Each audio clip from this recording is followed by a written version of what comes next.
Розпочинаємо нашу конференцію. Запрошую до слова Генерального прокурора України Андрія Костіна.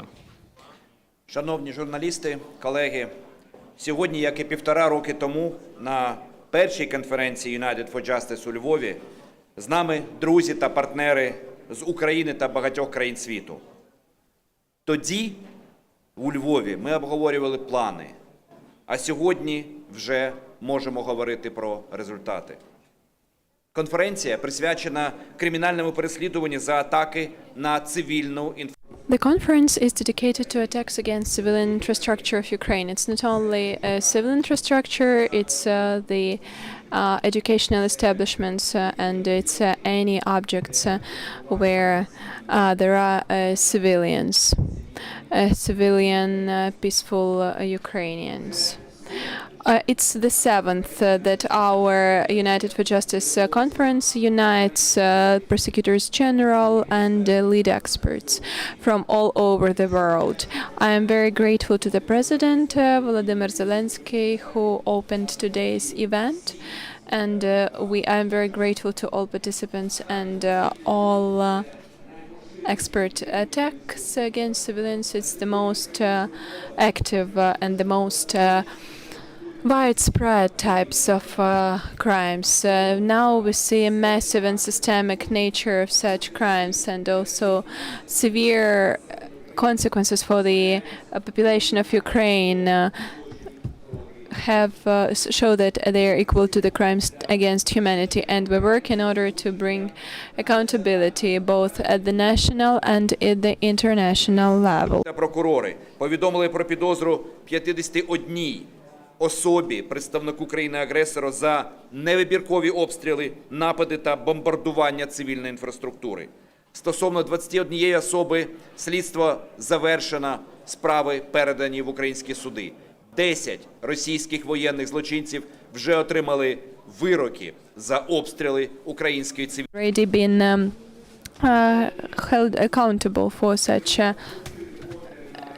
We have already 8 arrest warrants for the top management of the Russian Federation for arranging mass attacks against civilian infrastructure. We work together to make sure that it's not the last results for Ukraine. Yesterday, in the Office of the Prosecutor General, we had the meeting of all members of the joint investigation team regarding crimes of Russia against Ukraine that unite the prosecutor of the International Criminal Court with the participation of the Department of Justice of the United States of America. We signed amendments to the agreement on the joint investigative team that broaden the scope of the joint investigation team on the severe treatment of civilians and of the military staff. It's another area of direction for the joint investigative team,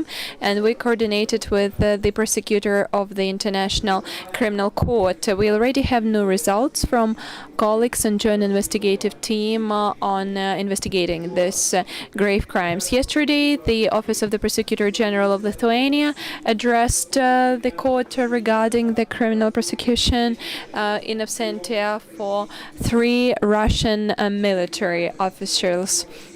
We hope that these persons will be soon issued the notices of suspicion from the law enforcement system, from the other systems of Lithuania. The investigation shows that for a week they held and they tortured the citizen of Lithuania. This crime was committed in Melitopol in April 2022. It will be the second proceedings where our Lithuanian colleagues inform and issue the notice of suspicion to the representatives of the armed forces of the Russian Federation. It is a very important contribution of our joint investigative team. We also continue cooperating with the Department of Justice, with the United States of America to counter illegal export of technologies to Russia and its crony countries. We also work with a specialized working team,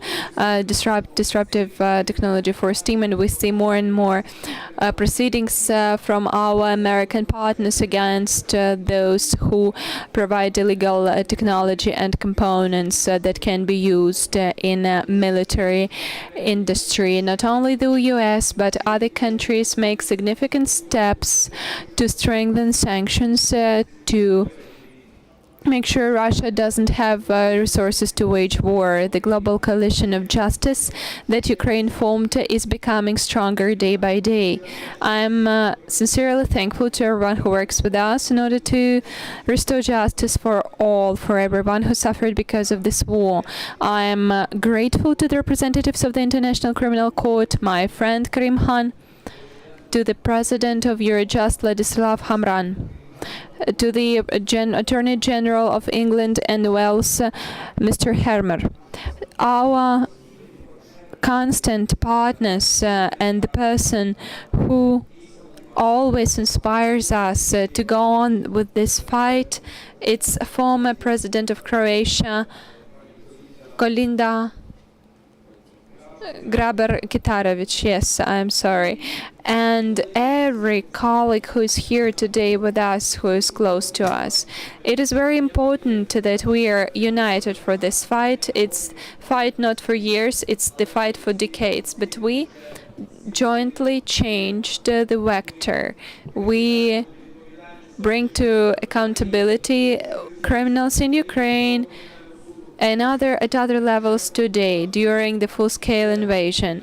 And this is a unique achievement that we exert together to restore justice for everyone who suffered because of this war. Thank you. Thank you, dear Mr. Attorney General. Criminal Court, Karim Khan. Ladies and gentlemen, thank you so much for coming, and the first note must be the debt of gratitude to the excellent, formidable, courageous Prosecutor General of Ukraine, Andriy Kostin, and the government of Ukraine. The importance of this event has been signified by the fact that the President himself, President Zelensky, came and addressed the conference. It is remarkable, as I said in my speech, that in the middle of a war, as Ukraine fights for its life, its rights, and for the territorial integrity that it is protected in international law, that it has found time for a sequence of events focused on justice. This started in March last year, and it continues today. In this underground car park that has been repurposed for a very important event, we are motoring together. We are moving the different wheels of international law, certainly at the International Criminal Court, building new partnerships, but of course Ukraine is engaged with other partners in terms of national initiatives, the work of the JIT under the presidency of Ladislav Hamran, partnerships with many states, the United Kingdom, the United States, Germany, Sweden. There's so many countries involved, and that's essential. This realization that if we're to have a more stable world for our children, there can't be spectators. People can't sit on their hands and weep and moan or become demoralized or despondent. People, everybody, your viewers, journalists, civil society, lawyers, need to become relevant for people in need. The message is that the law is on the move.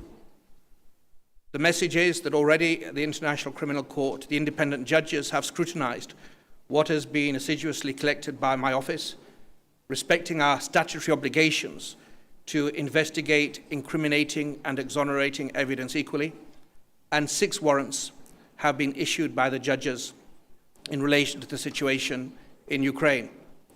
That includes 4 focused on attacks against civilian objects. So whether there are dams in Ukraine or nuclear power plants or schools or hospitals, maternity wards, theaters, residential dwellings or power centers, as winter approaches, people have choices. Comply with the law. Care a jot for people that could be our children, that could be our parents, that could be our brothers and sisters. That's what the law demands. That's the promise we made after the Second World War. That's what's required by the ICC, but also the Geneva Conventions. And if not, please know that the law is on the move. Whether one is a head of state or a chief of staff or a pilot or somebody controlling drones or a foot soldier know that there's no statute of limitations for war crimes. You have choices: face justice or embrace the law. I think that is the message, and one of the messages that needs to resound and reverberate from today. Thank you so much. Thank you, Mr. Han. Now I give the floor to the President of Eurojust, Ladislav Hamran. Thank you so much. Dear ladies and gentlemen, as you know, the Rome Statute calls on member states to ensure accountability for core international crimes. So it's the prime obligations of every state party to ensure that core international crimes do not remain unpunished. And obviously, this is the principle of complementarity, ensuring that if a member state or state party to the Rome Statute is not able to fulfill its own obligation, then the International Criminal Court comes in. The principle of complementarity is not a competition between state parties and the court. On the contrary, it's a partnership. Partnership which calls for close collaboration, communication, and information exchange. And Eurojust has been a true partner, ensuring that our member states and our partners who are present at Eurojust can communicate, can fulfill their obligations, and can work with the court as a true partner. It has never ever happened in the history, and the cooperation between state parties and the court has never been closer. Today, Eurojust is aware of 21 national investigations. This is a clear testimony that Ukraine is not alone, that other partner countries are actively collecting and documenting all core international crimes committed on the territory of Ukraine or elsewhere, ensuring that every piece of information is documented, is collected, and it's then brought to the attention of those competent authorities. Again, this is a unique, innovative approach. The Core International Crime Evidence Database already now contains thousands of pieces of evidence, and we are at Eurojust ensuring that our analysts support our member states and our partners, including in Ukraine, ensuring that we indeed then we bring all the pieces of information, all the puzzles together in one piece. So this is the role of Eurojust, in the field of core international crimes, but we don't stop there. As it was mentioned by Mr. Karim Khan, we have set up the joint investigation team, which now contains 6 countries, but also partner countries from the US, ensuring ever closer cooperation between those countries. Additionally, Eurojust is also hosting the first ever international center for the prosecution of the crime of aggression, and we just decided with Mr. Kostin that it's time to come to public and also to share the huge progress which has been done since its establishment in last year.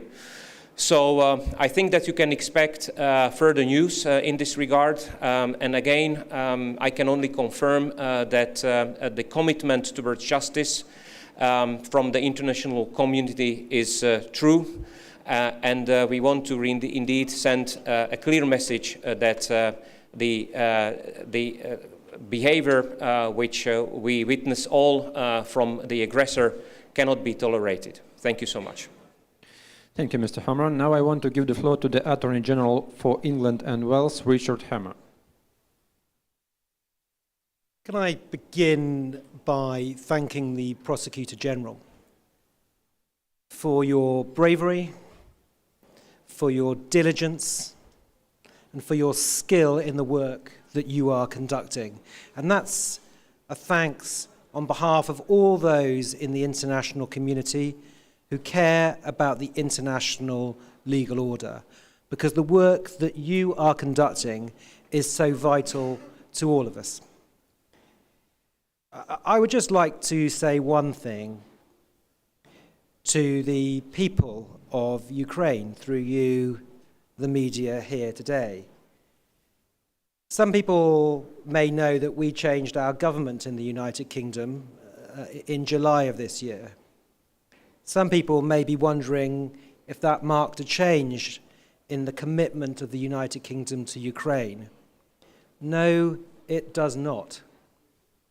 I bring a message from the United Kingdom, from our villages, from our towns, from our cities, to you, the Ukrainian people, in your villages, in your towns, in your cities, that we are with you, that your struggle is our struggle, and that your search for justice and accountability is our search for justice and accountability. From the battlefield to the courtroom, we stand with you. Thank you. Thank you, Mr. Hammer. Шановні представники медіа, зараз ми переходимо до запитань та відповідей. Now we have questions and answers.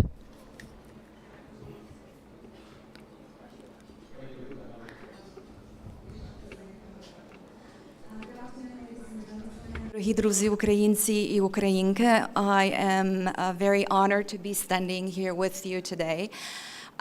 Our Minister of Justice promised every support to Ukraine this morning in your persecution of every single war crime committed in Ukraine, and I can only reinforce that pledge. As a civilian in Croatia and as a civil servant, my career and my life have been deeply impacted by war crimes, especially war crimes against civilians. And I was deeply moved just a few minutes ago to listen to the story of when finally Slobodan Milošević was transferred to The Hague. I only regret that he did not live to see justice served.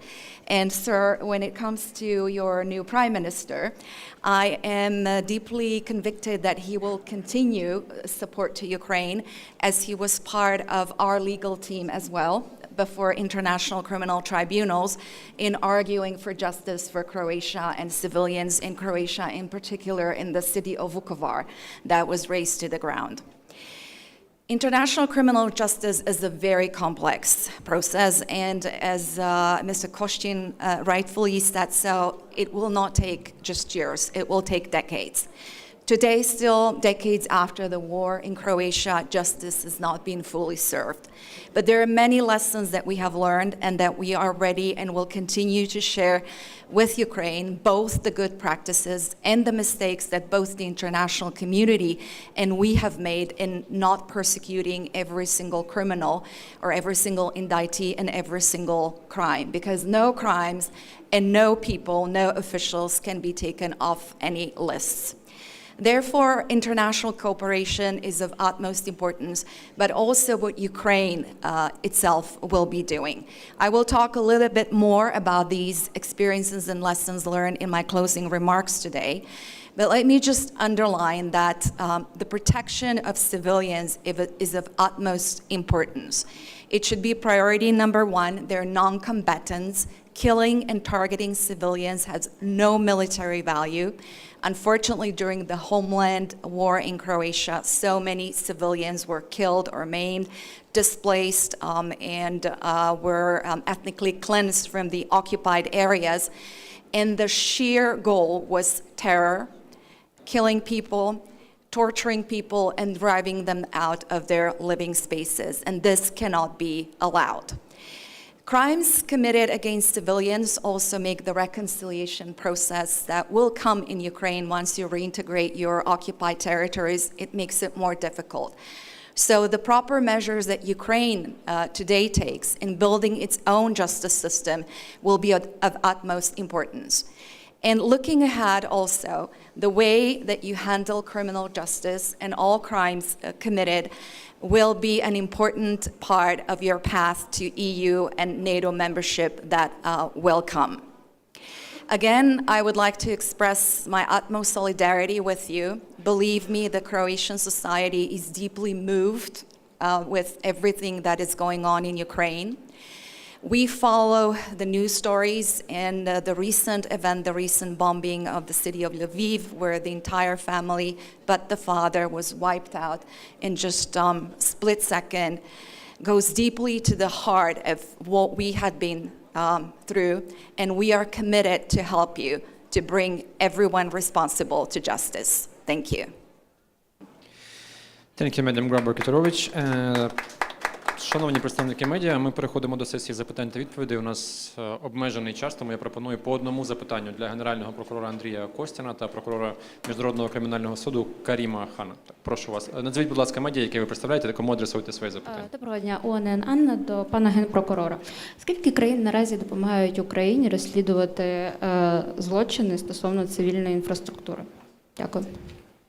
Дякую за ваше запитання. Ну, по-перше, це країни спільної слідчої групи, це Україна, Литва, Польща, Латвія, Естонія, Румунія та Словаччина. Безумовно, також налагоджена співпраця з Офісом прокурора Міжнародного кримінального. There is also cooperation with the International Criminal Court has been established. Besides, more than 20 countries either conduct their own investigations committed by the Russian Federation against Ukraine, or help with collecting evidence. For instance, by collecting testimony from Ukrainian refugees. So the CSAD database has been established in order to exchange evidence collected in the framework of the joint investigation team operation, but also in order to introduce evidence and testimony collected by national investigative authorities so that we could use this data for national prosecution or international prosecution in the ICC. The database was established not to lose any single evidence. Each evidence may be of great value. There may be a set of evidence in order to prosecute but one, and then this missing evidence may be of crucial importance. That is why it is extremely important to make sure that each and every piece of evidence is properly registered and secured. In order to make sure that all victims of war crimes see their rights restored. And by the way, it comes not only to Ukrainian citizens, but also to citizens of other countries, from the US, from Lithuania. Our colleagues from Lithuania told about a Lithuanian citizen who was killed. There are journalists from foreign media who were injured or killed while covering the events in Ukraine. That is why it is of extreme importance to make sure that all pieces of evidence are properly collected. One more question to Andriy Kostin. Can you tell us more about the progress on the establishment of the specialized tribunal for Ukraine? I'm sorry, we have an opportunity to ask one question to Prosecutor Karim Khan. Yesterday, you said that according to the Rome Statutes, Ukraine needs to decide what to do with Mongolia, which ignored the arrest warrant in respect of Putin.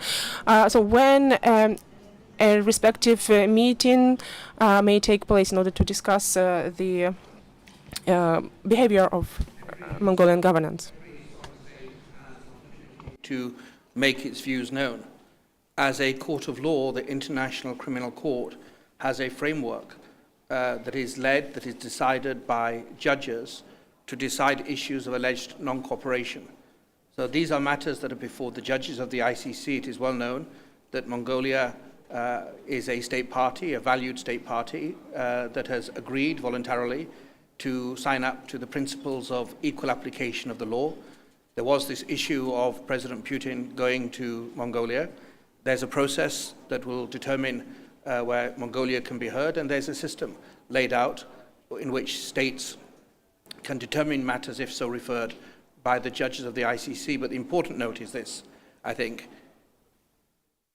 In the last 2 years, this is the first time that fugitives from justice, individuals including President Putin, that are subject to ICC warrants, have entered the territory of any of the 124 state parties. And that already shows an effect. And so, again, I don't think we should be dismayed. We need to do better. Every state, all of us, myself, the court, but states need to do better because the world is watching. And they want to make sure that the ICC, national systems are not paper tigers that promise the world and deliver nothing to people in need. And that's on all of us collectively to do better. Thank you. Пане Костя, можливо, ви щось Я хочете можу додати? відповісти. Давайте. Я думаю, що це важливе питання, яке стосується створення спеціального трибуналу. Yeah, I have something to add here regarding the establishment of the specialized tribunal. The synergy of efforts of partners who participate in the endeavor on establishment the international tribunal is in place. It is not faded away. It hasn't faded away, as one may think from suggestions of certain people. There is certain communication taking place via diplomatic channels. We are trying to find a common solution.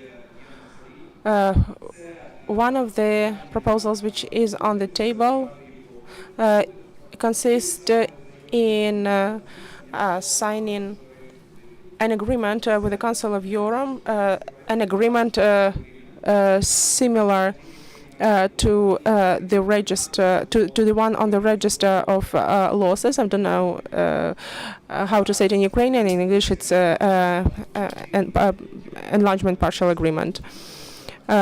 The agreement should foresee a set of steps. So our position is that such an agreement should be signed. It's about the rest is about political will. But I guess there is such a political will in place because the parties who joined the working group agreed that such injustice as the one committed by Russian Federation shall not go unpunished. And I think that even more countries will join in the future. Now, speaking of the formalities, it is expected that the establishment take place via the agreement with the Council of Europe.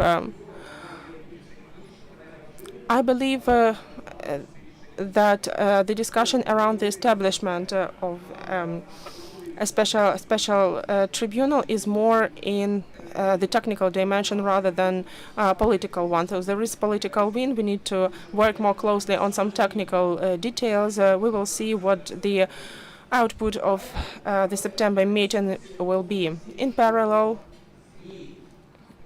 we are working. There is a work ongoing on amendments to the Kampala agreement, the one which extended the ICC jurisdiction on the crime of aggression. We understand what the modalities could be under the existing draft of the Kampala agreement. However, an expert discussion is currently taking place among the ICC member states, and there is an idea on changing the Kampala model. We've been working on this topic for a while, and such work was quite successful. I cannot remember myself saying anything publicly on this topic, but I think that it is high time to mention it now because we need to develop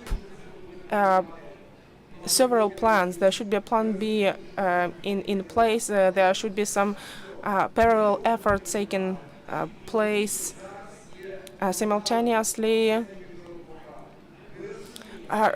once we want to achieve the result. We understand that the establishment of a specialized tribunal is a measure which is conditioned by some gaps in the existing international regulation.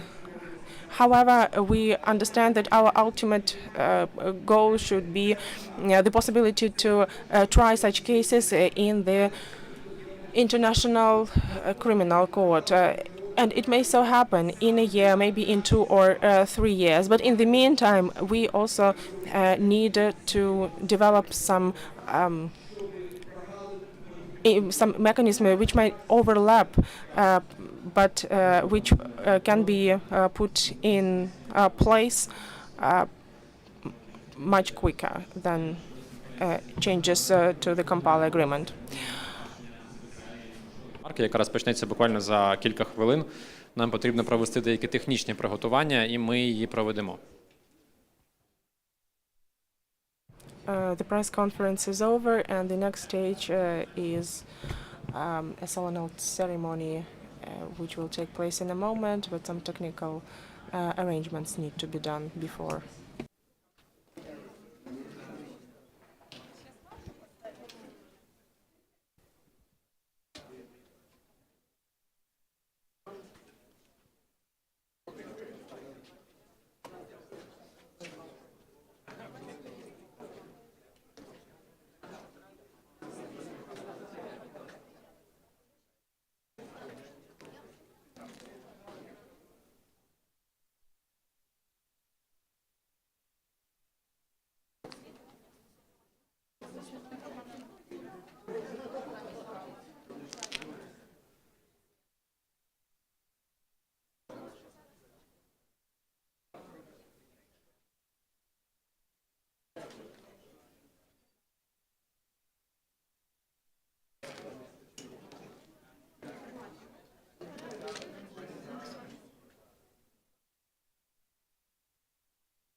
Шановні учасники, церемонія погашення поштової марки. Я запрошую вас на сцену.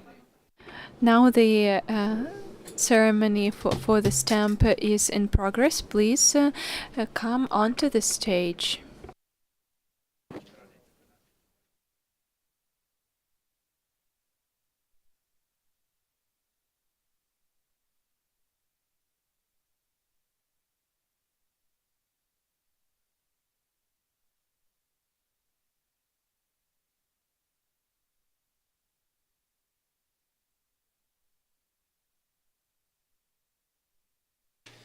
Отже, шановні представники медіа, ми розпочинаємо. Dear media representatives, we start the procedure of special cancellation of the mark. The General Director of Ukrposhta, Prosecutor General of Ukraine, and regional prosecutors are invited for the cancellation of the mark. Mr. Kostin, the floor is yours. Запрошення чутно, да? Сьогодні ми випускаємо Hope you can hear me. Today we are cancelling the mark that shows our day-to-day efforts aimed at ensuring far-reaching responsibility of Russia for international crimes committed against Ukraine. Last year we started the initiative United for Justice by holding the first event in Lviv, a historic event, the references to which are already in some international documents. 1 year and a half after that, we are holding the 7th thematic event. United for Justice has become a big platform for lead experts and government officials to discuss strategies and solutions to end this vicious circle of impunity from Kremlin. This stamp is a reminder how the world is united to ensure justice for Ukraine. It's gratitude for everyone who helps us in our fight for justice. I'm also grateful to Igor Smilensky and the Ukrposhta team for a chance to thank this by stamp. Thank you, Mr. Kostin. The floor goes to CEO of Ukrposhta, Igor Smilensky. Hello, it's a little bit special day for me. First of all, I'm grateful for the chance to be able to be present here. 23 years ago, I was working in the 101 floor of Twin Towers in the US. And I left them in May before the attack when I started my legal studies in Washington School. And I was going to the law school when the second plane hit the Pentagon. Therefore, it's a special day today, and it's important that the terrorists who created this were brought to responsibility. They were held accountable by their liquidation and the deprivation of liberty. That's why, as a citizen of Ukraine, I want to hope that thanks to the work of a huge number of people in OPG and other law enforcement agencies, the terrorists who used that same planes against civilians who are part of these war crimes will be held responsible. We are very grateful and we are very proud that we're able to be here and that this postmark will leave this historic moment forever. Thank you, Mr. Smilensky. The floor goes to the prosecutor of the regional Kharkiv prosecutor's office, Spartak Borisenko. Dear participants, on behalf of Kharkiv regional prosecutor's office, let me congratulate you on this event, on the fact that every day we fight for justice for Ukraine and Ukrainians. Kharkiv and the Kharkiv regions have suffered the most from the Russian aggression. The occupied territories of Kharkiv region are still bleeding, and thousands of people were held in and were being tortured, suffered from inhuman treatment, sexual violence. Their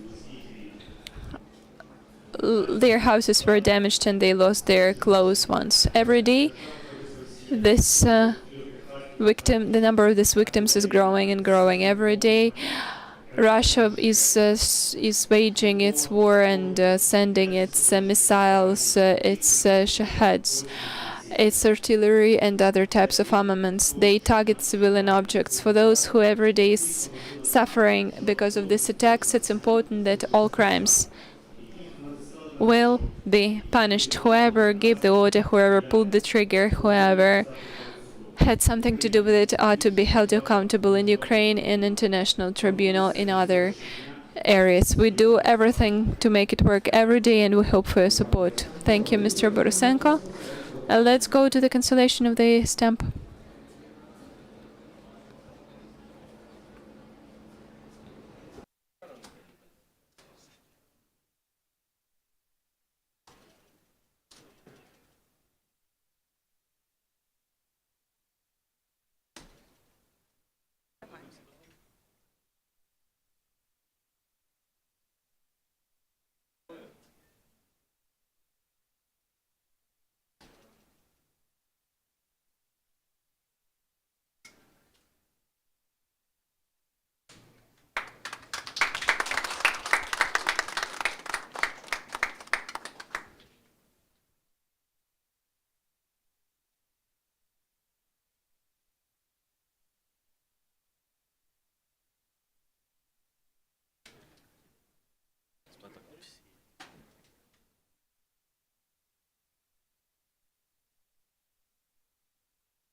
Нашу церемонію завершено. З чим у нас The ceremony is over.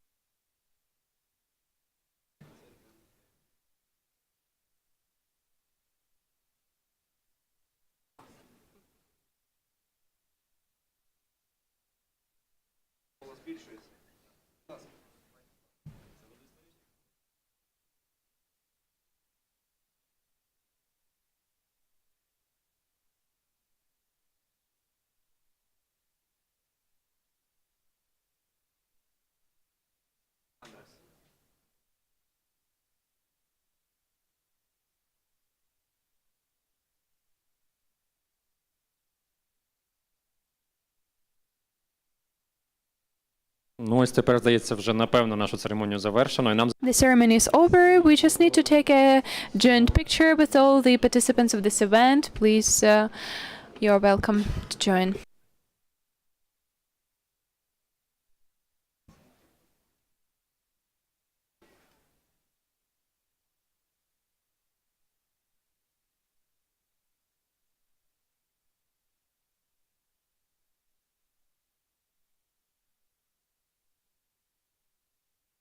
дякую, нашу церемонію офіційно завершено.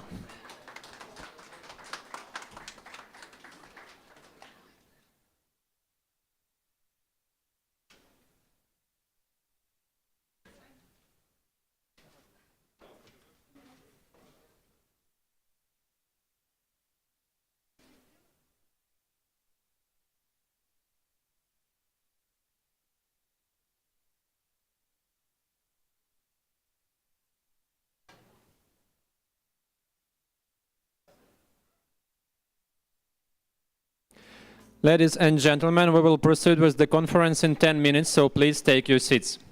Шановні пані та панове, наша конференція продовжиться за 10 хвилин, тому, будь ласка, займайте свої місця у залі.